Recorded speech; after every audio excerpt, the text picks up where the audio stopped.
learning. This is that actually sort of stole all my lines, by the way. And I thought that I'll share with you. But in the kind of change that is taking place in the world, one thing is certain: the only constant right now is change. You know, the economic center of the world is shifting from the Atlantic Ocean to the Pacific and beyond. It's also clear the world order in that sense is changing. I've just come from 2 or 3 very interesting visits. I came yesterday from Pakistan. The week before that I was in Europe, and the week before that I was at Davos. So each one has a very interesting bearing on how people perceive this change that is taking place in the world. In Pakistan, we were discussing how it is possible to take away the ill effect of maintaining a bad relationship with the neighbor. Too much time, effort, money, resources being spent on maintaining a bad relationship. And frankly, it benefits nobody. Well, it maybe does benefit somebody, because we have a huge defense budget in India. Pakistan has a massive defense budget. But other than that, there is no benefit to the nation. And these are countries not just with large population, but as we increasingly keep saying, there is a large section of the population which is the bulge bracket in the middle, and an even larger section of the population which is sitting at the bottom. Extreme poverty, challenges in education and healthcare. So for us, this bottom of the pyramid is not just a fancy term. We have to address this for 2 different reasons. One, for a defensive reason, because if you don't do it, you potentially stand to see a revolution. A year before any revolution took place, French, Chinese, Russian, the whole host of the history tells you, you could never figure out there's going to be a revolution. People are getting upset. They're frustrated. Today in India, we have information available for everybody to see what's going on. The progress that we are making as a nation. The prosperity that you see at the top of this very same pyramid that you talk about. India is producing more billionaires than most any nation in the world today. Year on year, every year. And that's visible too. It's reported. With the kind of media we have, the number of channels we have, newspapers, magazines, and these go to all areas, by the way, including rural areas. You can see what's happening. And I also think I'm just trying to link 2 or 3 different, I'm trying to talk of 2 or 3 different things. I'll try and, hopefully if I get time in 10 minutes, I'll try and link them. Otherwise I'll leave you to figure out what the connection is. If you saw a little while ago, when Anna Hazare started this movement to focus on corruption, I don't think there were millions of people who were Anna Hazare followers, by the way. These are individuals who were angry and upset at the lot that they have in their lives. The road outside my house is broken, my kid did not get admission in school, or a whole host of issues. I go and pay somebody off to buy a train ticket. Why am I being punished? What have I done wrong? So I think this collective frustration, and the timing was such, the trigger worked wonderfully, and the social media and the electronic media that we have available allows people to communicate today at a lightning speed. This was never possible. So, as I said, one is for a defensive reason we need to do it, but on the flip side, it is an absolutely wonderful reason. We have the potential to build the world's largest growth market. Just look at our numbers. 68% of India lives in the rural areas. You all know India's population. 54% of India depends on agriculture as a primary source of income. Agriculture contributes much less than it should in our GDP. In the larger scheme of things, it's services, manufacturing, and then agriculture, and that's very small. This is not sustainable. You cannot have such a large number of people depending on agriculture when the output and income from agriculture is so low. We have to make some change. And what kind of change can be made? One, we need to make agriculture more productive. Agri Plus, as I've been talking about this for a while now, both amongst friends in industry and government, India has the highest value potential in India lies in Agri Plus. if we can get our act together. We are, by the way, the world's largest milk producer, second largest producer of vegetables, second largest producer of fruits, and I'm sure you're all aware of this, large producers of wheat and rice. But our value addition post that, our post-harvest, is a complete disaster. We do, and I'm a little wary when Simon is sitting here to give you numbers on Agri Plus, because we have a big expert. You will listen to him in the next session. We do value addition only 6% on the agri produce. Small country like Thailand does 62%. There are others who do even more. Just imagine what you could do if you only doubled the yield that you have today. And by the way, doubling is not difficult. It may seem like an enormous number today. We have not really done much work on inducting management or the right kind of capital or the regulatory environment for agriculture. If we can do that, we can completely change the lives of all people who are working either directly or indirectly with agriculture. Thank you. We attempted a few years ago to set up something called the Rural Business Hubs Council. And I was fortunate to co-chair this with one of the cabinet ministers at that time in India. The idea was try and build businesses in the rural parts of India which are based on the current existing skills and strengths of those regions. This could be 3 different streams. Could be based on agriculture, could be based on handicrafts, and could be based on other manufacturing industries, thereby creating a multiplier effect to grow services as well.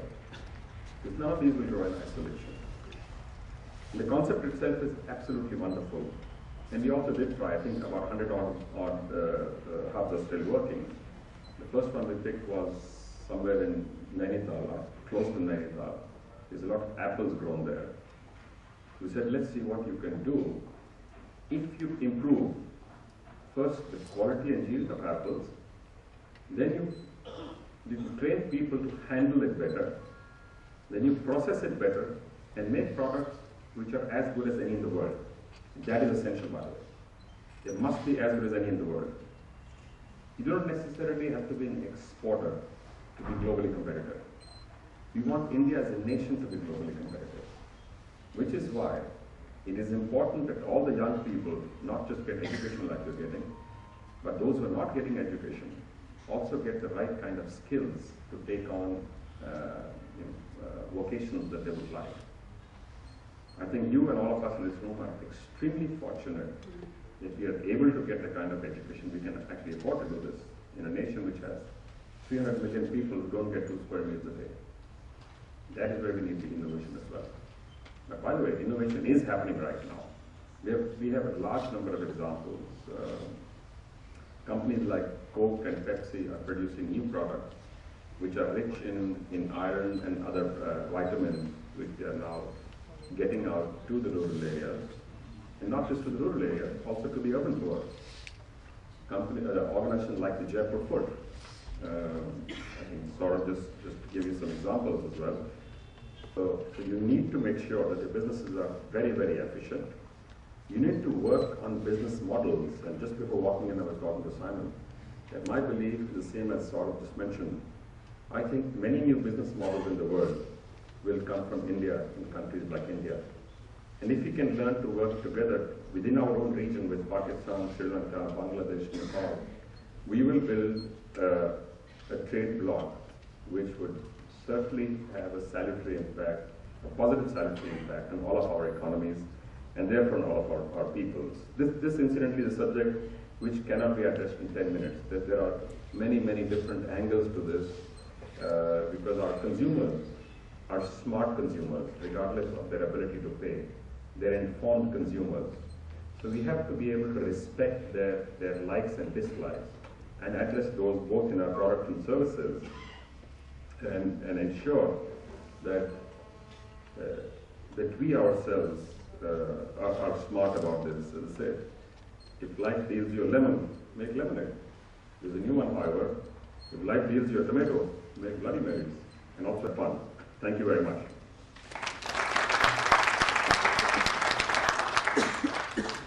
Thank you so much, sir. You made us realize that innovation is a key ingredient to success. Now I request Swami Shatmanandaji to share his blessings.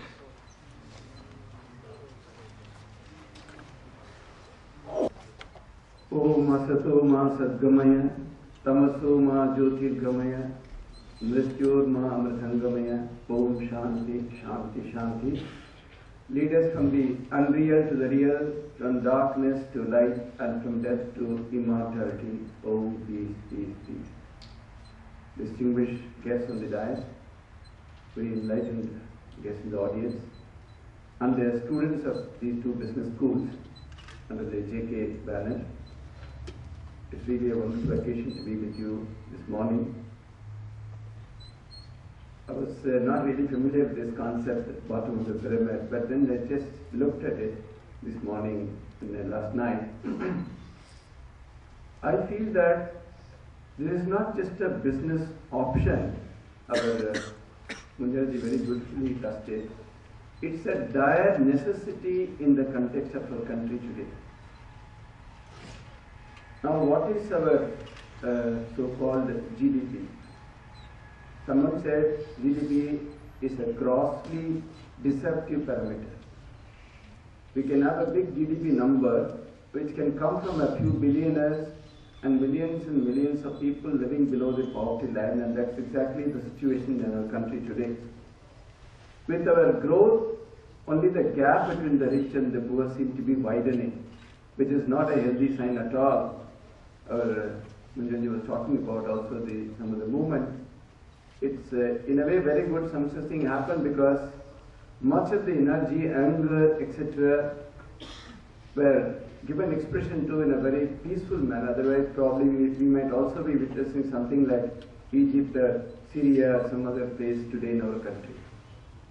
So we need to take this issue very seriously. Unless our growth, our prosperity, etc. is inclusive, obviously we are going to have very, very difficult times to survive. So this bottom of the pyramid concept, if you really understand it and put it to proper kind of a destination, and then it will do very well for the entire country. Now even the growth of nations are measured quite differently all over the world, not just GDP alone, and the wellness index, happiness index, and so on. So we also have to think of something else, and that would come from industries, from managers who are oriented little differently. They will not be just only looking at mere profits or their own gains, but they will have a vision, they will have a greater goal, and there will be a purpose in the very running of the industry and all the participants. And many people have done it very successfully. I can give you a few examples in the short time that has been allotted to us.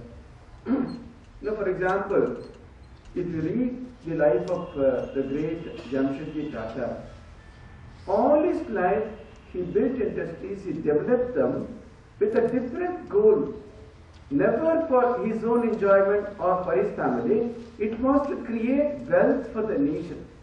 And the result is today we have a massive industry under the Tata banner where millions and millions of people are getting their livelihood.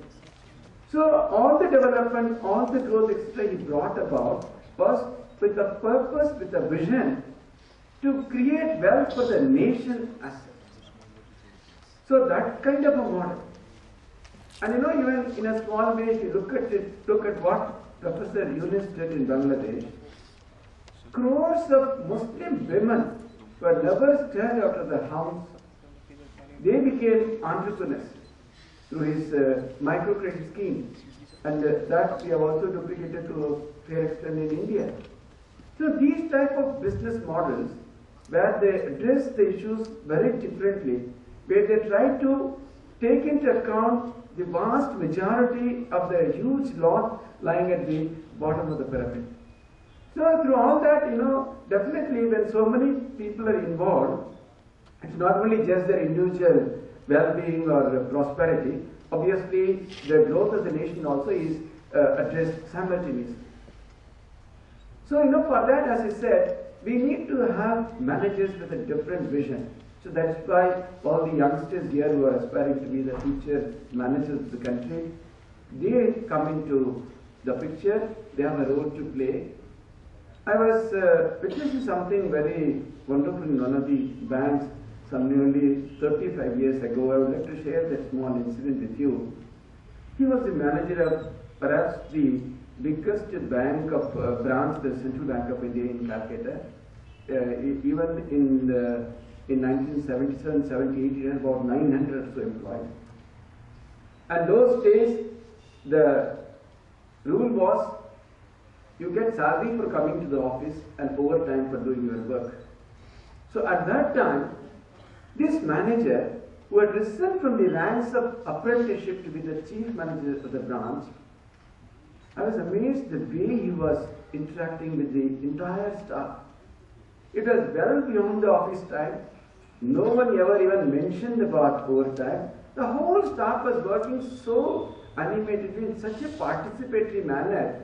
They were all together. He had ordered for a huge quantity of the famous snack that's available in West Bengal. It's called muri, the puffed rice, and with some little this thing, and he was sharing it with all of them, and they were all working so joyfully.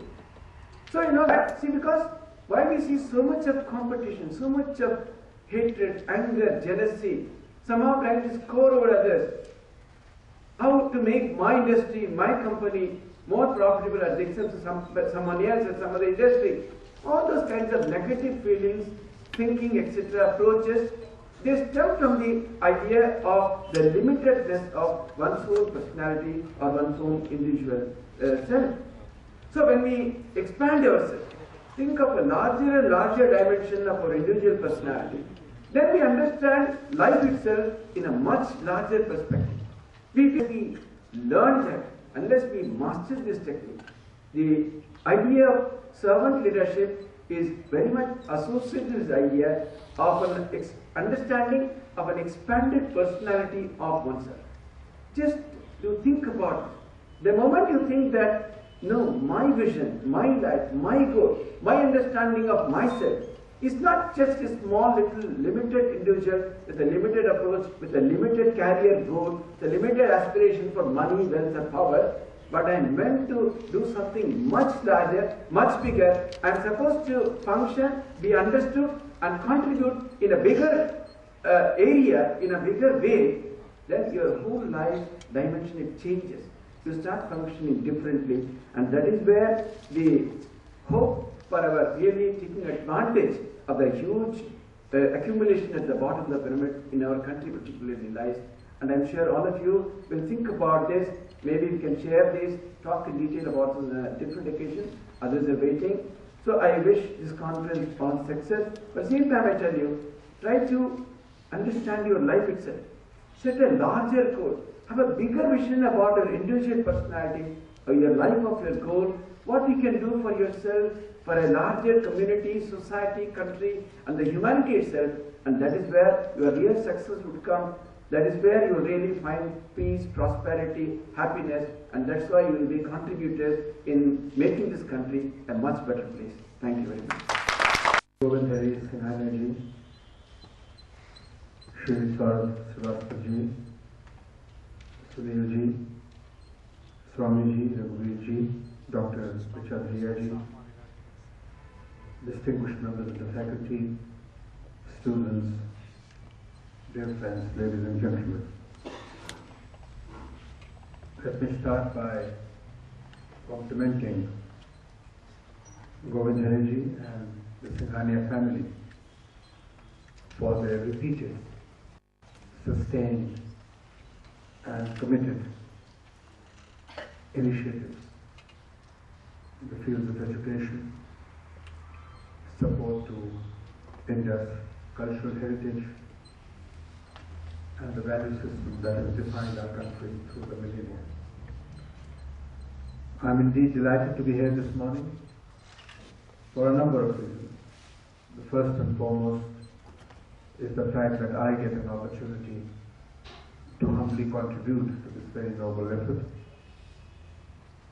to create awareness about the challenges of the future, the challenges that our nation faces, and to inspire young students who eventually must define the future of our great country.